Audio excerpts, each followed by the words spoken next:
করা আমাদের উপরে বাধ্যতামূলক?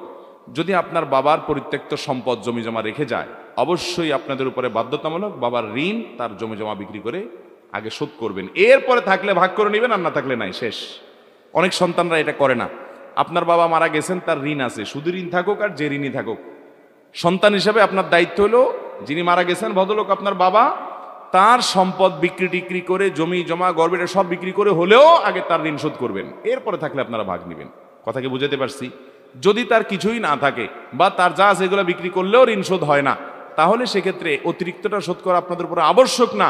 কিন্তু বাবা মার প্রতি এহসান এবং সদাচরণের অংশ হিসেবে, আপনি সুসন্তান হিসাবে, বাবা মাকে খুশি করা আপনার জন্য ইবাদত, সেই হিসাবে আপনি আপনার সাধ্য অনুযায়ী অবশ্যই বাবা মার ঋণ পরিশোধ করার চেষ্টা করবেন। শেষ প্রশ্ন, কর্মচারীর টাকা না দিয়ে মসজিদ মাদ্রাসা দান করলে হবে কিনা? এটা হবে গাছের গোড়া কেটে আগায় পানি দেওয়ার মতো।